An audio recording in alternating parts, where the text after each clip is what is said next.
కొన్ని డీబీటీ ఇస్తున్నాం, నేరుగా మీ అకౌంట్లో ఇస్తున్నాం. కొంత డీబీటీ తీసుకోలేని వాళ్ళకి, ముసలి వాళ్ళకి పింఛన్లు ఇంటి దగ్గరికి వచ్చి ఇస్తున్నాం. మధ్యాహ్న భోజనం లాంటి కైండ్తో కొన్ని సంక్షేమ కార్యక్రమాలు ఇస్తున్నాం.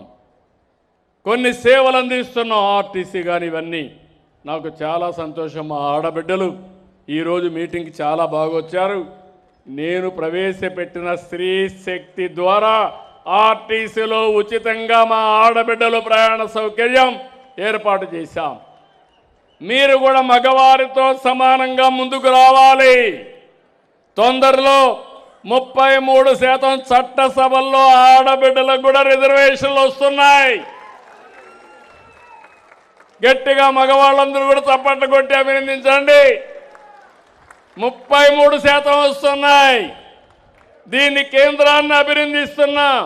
చిరకాల కోరిక, ఎన్నో సంవత్సరాలుగా ఇది నా కల. చట్టసభల్లో మా ఆడబిడ్డలు 30% ఉంటే చాలా మార్పులు వస్తాయి.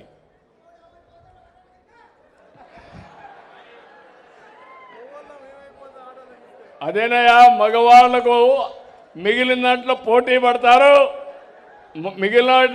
పడతారు. నీ భార్యని గౌరవించు, నీ కూతుర్ని గౌరవించు, అప్పుడే సమాజం మనకు కలిసి వస్తుంది. ఆడ మగ 50% ఉన్నారు కాబట్టి మనం కూడా సమాన అవకాశాలు ఆడబిడ్డలకు ఇద్దాం.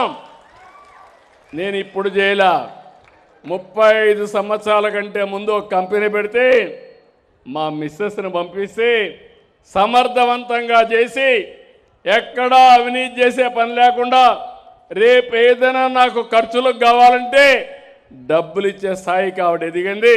ఇప్పుడు మా కోడలు కూడా ఆ పనే చేసుకుంటా ఉంది. కాబట్టి ఆడవాళ్ళు కూడా కలిసి వస్తే, మగవారితో సమానంగా పనిచేస్తే మనకు డబుల్ ఇన్కమ్ వస్తుంది. ఆ విషయం మీరు గుర్తుపెట్టుకోవాలా. నువ్వు ఇంకా పాత రోజుల్లో ఉన్నావు తమ్ముడు, డామినేషన్లో ఉన్నావు, మేల్ డామినేషన్. నీ భార్యను కూడా బయట రానిచ్చే పరిస్థితులు లేవు. నువ్వు సద్వినియోగం చేసుకోండి. కాబట్టి ఇక్కడికి వచ్చినప్పుడు అధికార యంత్రాంగాన్ని మళ్ళీ ఒకసారి కోరుతున్నాం. ఈరోజు నేను ఇక్కడ ఇరిగేషన్ చూశాను. 2 విషయాలు చూస్తున్నా.